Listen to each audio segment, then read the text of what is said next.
Hello, hello, hello. Can you hear me? Yes, it's great. Thank you, thank you. I don't like to make assumptions because as I'm sitting there looking around, I have the impression I'm the only Asian in the room. Yeah, but perhaps not. Who is part Asian here? Anyone? Like you did? Yes? Which part of the Asia did? Oh, nice. Wow. Anyone else? And yes? Oh, and you did the 23andMe to find out, is it? No. Ah, yes, yeah. And who married an Asian? Yep, two of my best friends, a very old best friend and a new best friend. Yeah. And who here has lived in Asia more than 6 months? Andrew Bayan, I know 17 years. Grant, how long? 27. Oh my. Okay, so if any question I can't answer, please go to Grant. I'm sure he can. And just now, right after teaching you alamak, by the way, I apologize, I did not teach you what is the meaning of alamak. Anyone wants to guess? Andrew, you don't have to guess, you know the meaning. Alamak.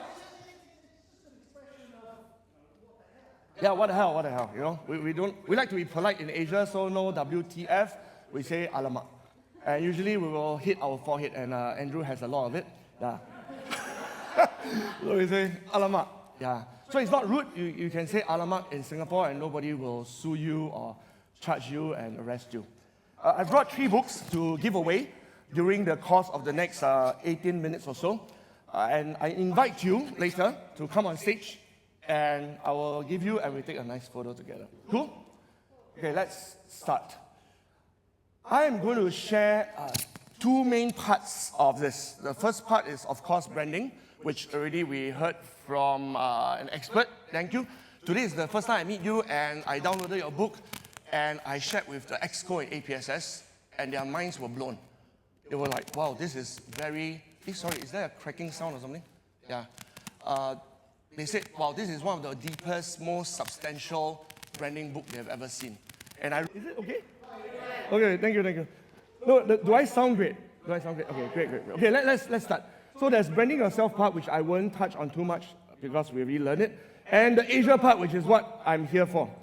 So the very first thing is, please just quickly summarize the branding part so that we can sort of get it over and done with, okay? What factors can help you at least double or triple your fees?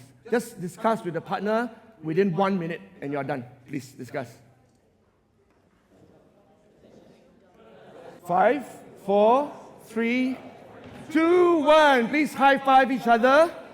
And can I have the first volunteer? The first volunteer, please come up to the stage and tell me the answer. Thank you, Remy. And what is your answer? How do we double, triple our speaking fee? A book. Okay, photograph, please. Okay, just say that loud and clear one more time for the camera. A book. A book. Thank you. Where's the photograph? Yes, thank you. Thank you, Remy. Later I'll autograph it. This is what I call substance. Okay, I'm going to use the word substance. In Singapore, we use this phrase, man or woman of substance. Is it used in Europe as well? Right, it's a very common phrase, right? And what's the opposite of a man or woman of substance? What do you call it? In Singapore, we call it bimbo. Do you all have this phrase? No? How about in America? You all hear it? Like bimbo or himbo. Right? That means like there are a lot of Hollywood movies about it. It's not like I support it, but I grew up watching it. There's like, for example, airhead. Like this guy has chiseled jaw and 6-pack, but you ask him, where's Singapore? And they say, oh, is it somewhere in China? So that's called an airhead. So we want to have substance, and one of the best ways is to write a book. I took 6 years to write this book. It's not easy, and I am very, very thankful for COVID. Without COVID, I would never have sat down to finish my book. By the way, I would like to give away the PDF version to every single participant today. Later, please connect with me on LinkedIn. Yeah. And now for the second book, please give me one example of style. Style. Not substance, but style, on how to double and triple your... Landy is one of the most stylish ladies I've ever met. Give us one example of style. that can double, triple.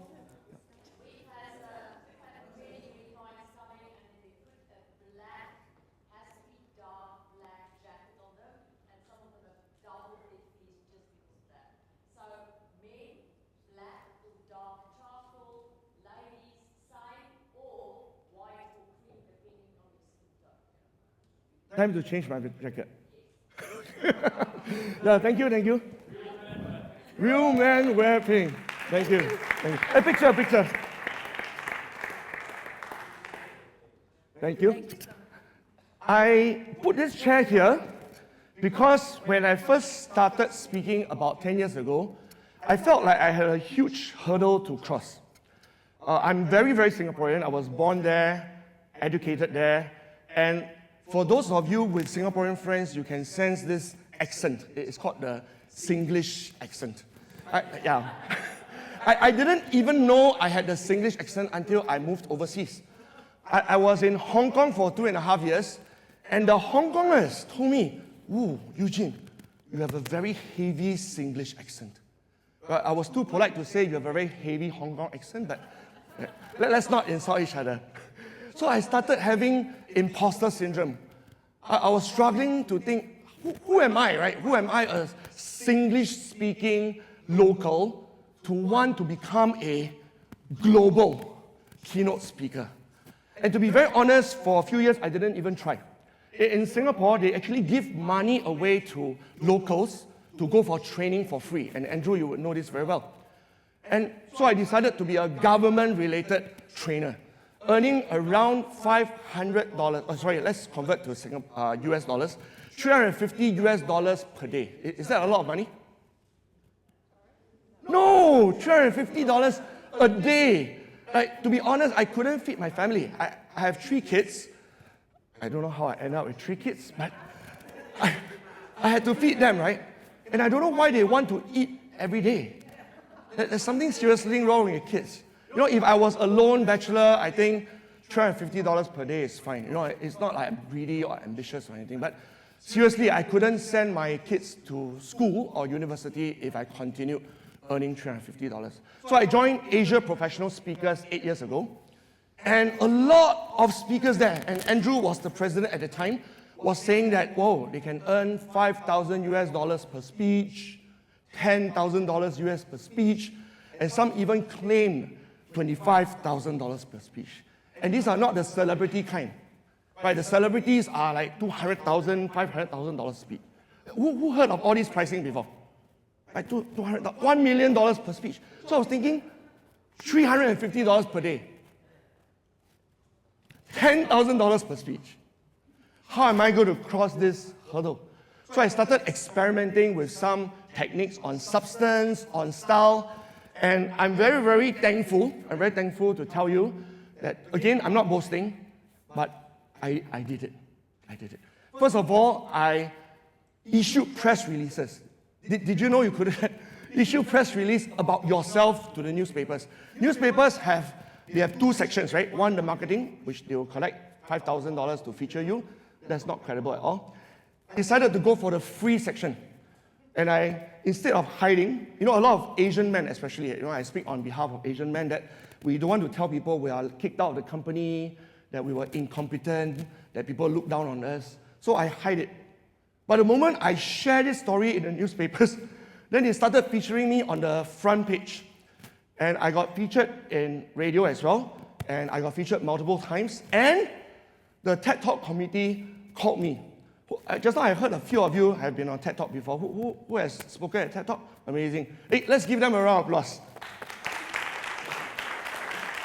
I lost my job in 2013 November, and I kept watching TED Talks because they are free, they are short, there's a wide spectrum of topics, and they inspired me. So can you imagine when TED Talk committee called me and said, would you like to come and speak at TEDx Youth?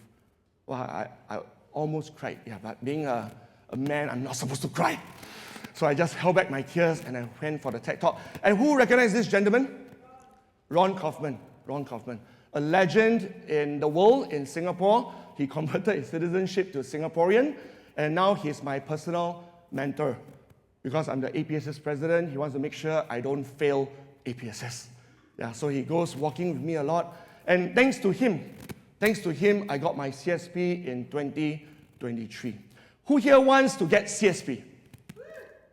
Oh, there's a lot of you who doesn't like CSP at all. Like, forget it. I will never get CSP. Certified Speaking Professional. So that's another hurdle, right? That's another hurdle. I said, who am I to become CSP? So it took me many, many years, but I'm very, very thankful. Due to substance, due to style, I did it. And these are the 22 cities that I've spoken in. And to be very honest, about 8 of them are free. You know, it's free, like I wasn't paid. But I was so honored to be even invited to those cities to speak. And thankfully, the rest of them are paid. If not, I cannot send my children to university. I would like to highlight Florida. In 2020, February, I was invited to Florida. Who has been there? Who has been there? And it was a dream come true because I was speaking in Asia for the longest time and suddenly being invited to Florida, it was like, wow, another market. And they paid me, okay, this is one and only. I was not paid that amount ever again. They paid me US $25,000 for that speech. Thank you, thank you. I don't want to make it sound like I'm very greedy, very materialistic, but for a sole breadwinner, right, trying to put food on the table, that meant a lot to me. And I made my show reel, which you can still watch on YouTube today, from that Florida speech. And from that speech, I got many, many other speeches. It's no longer 25,000, but it's between 8,000 to 10,000, which I'm deeply grateful for. So with this in mind, I'm here to share. Oh, anyone recognize this? You want to guess which city this is? Pyongyang, North Korea. I wasn't paid at all, but I was so honored to be invited to Pyongyang. Of course, after that, I couldn't go to US. But small issue. Now let's talk about Asia. Who here has spoken, not lived in, who has spoken in Asia? Wow, that's a lot of people. So later, right after my speech, feel free to ask any of them for their points of view. Okay, it's not just one point of view here. Let's make a guess. Asia has 30 countries or 48 countries. Who guessed A? Who guessed B? Okay, very good. 48 countries. There's a lot of countries in this place called Asia. 2,300 distinct languages or 200 distinct languages? A? B? It's crazy, isn't it? So this place called Asia is not Singapore, where we speak English. There's Thailand, there's Indonesia, there's Vietnam, Myanmar. It's crazy. And I'm going to send this slide to you. Please do not take any photograph. Right? It's too much text. Okay, this one may be a little bit difficult. True or false? These 5 markets are the highest demand, have the highest demand for speakers. Who says true? In Asia. True? Who says false? It's true. So if you are targeting Asia, there's no need to target 48 countries. Target these 5 and you will be highly, highly paid. And now let's talk about fees. Asia generally has very low fees between 1,000 to 5,000. Who says true? Who says false? This is the table. Depends on who you are and whether you have written a book.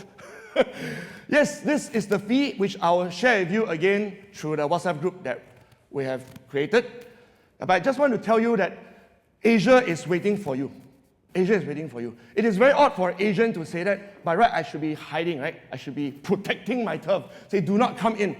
But no, this is the Global Speakers Federation. We share the pie. And just because we give away does not diminish. And which famous person said that? Michelle.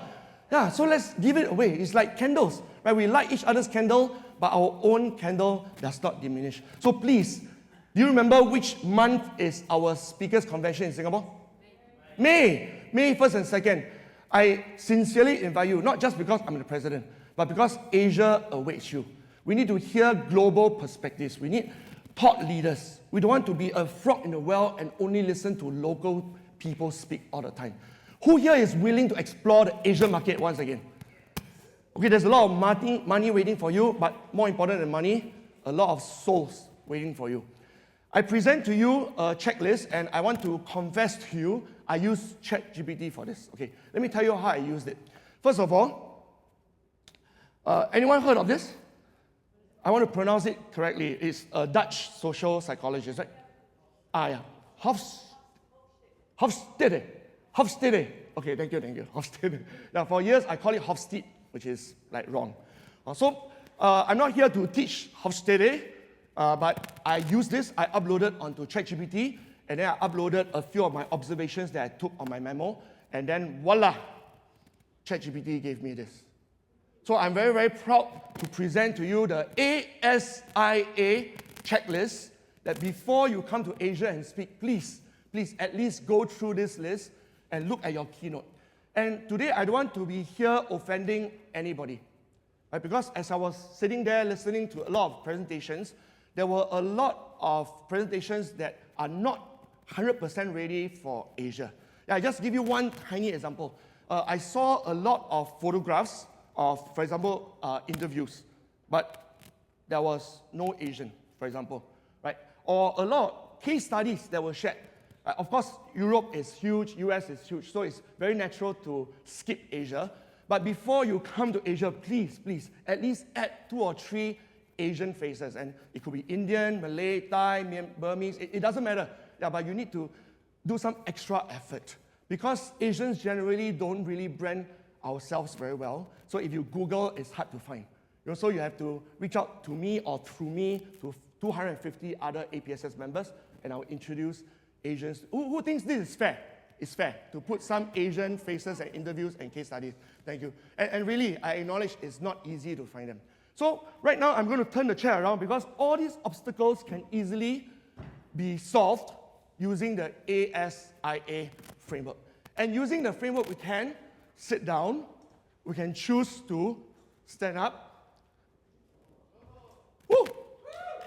And we can choose to use ASIA as a bridge into the land of abundance. So now I'm going to finish my speech while standing in the land of abundance, and I invite you to do some self-reflection now as I go through the ASIA framework. Who's ready? Okay, let's quickly go through. So first is authority. Asians are very skeptical, especially Singapore, Hong Kong, and China. We're very skeptical. So we look at you and think that, are you really an expert just because you say you are? And the moment you use the word guru, sorry, we're going to disbelieve you. We think that you are not an expert. That's why you have to use the word guru. Okay, I don't know whether it's unique to Asians. So please have some humility. You can say that, oh, so-and-so invited me here, or I was recognized by the university, but rather than, oh, I achieved this, I won this, I have 20 awards, right? We don't really look kindly to such statements. Number 2, share a little bit about your relationship with your mother or with your children or with your community, ex-colleagues. Because if it's all about you, how great you are, sorry, because we are very social in nature, we prefer to know that, you're doing this because of your children, because of your mother. And my keynote is very often about, today is not a keynote, today I'm here to share about Asia, but if I'm sharing keynote, I'll be sharing how I'm doing all these for my mother. She's still alive, 87 years old, and I earn a lot of money to bring her overseas. So once you share this, Asians will generally say, wow, you're not just full of yourself. I is indirect. If you say that these are the 7 rules, if you disobey these rules, I'm sorry, you're going to fail. Straight away, we will go to the toilet, we will stop listening to you. And if you say this is a tried and tested, guaranteed to succeed, sorry, who are you to guarantee? How long have you stayed in Asia? Also, I prefer, personally, and a lot of my friends prefer that you give the proof from research. Just now we heard a lot of times, research. Not just your own research, but proven research over the past few decades or centuries, if possible. A lot of things that I share today is from Aristotle, ethos, pathos, logos, which I'm sure a lot of you know about. I have no time to elaborate. But it cannot be just my research in the past 2 years. Who's going to believe Eugene Xia, an ex-banker who was kicked out of the company? I need to rely on someone with 3,000 years research, or Hofstede, which is not my research, it's his research. And finally, adaptation. This one goes without saying. For example, alamak is silly, seriously, it's silly. But if you say a little bit of that, people will feel like, hey, this person, right?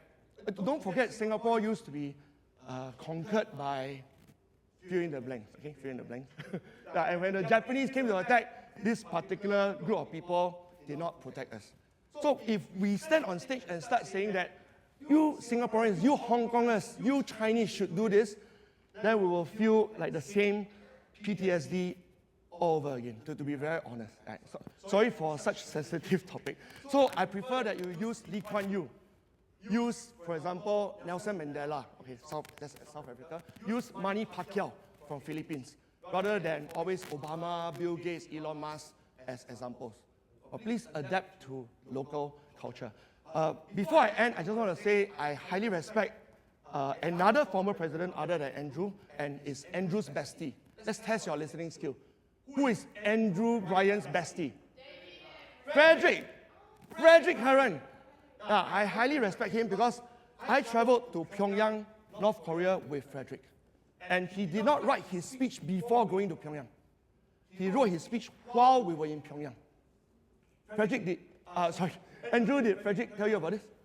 He was interviewing locals in order to draft his speech. And that trip for me was very mind-blowing. I saw my own APSS president at work, behind the scenes, how he respects local culture.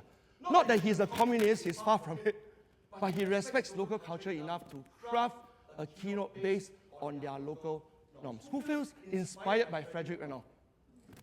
Also, can I invite all of us from today onwards, I apologize if I offended anyone, before we go to any country, it's not just coming to Asia. When I speak in Spain, for example, but I need to find out who's the local hero rather than talking about Lee Kuan Yew. Also, from now on, let's do our research so that we can impact the world. Thank you.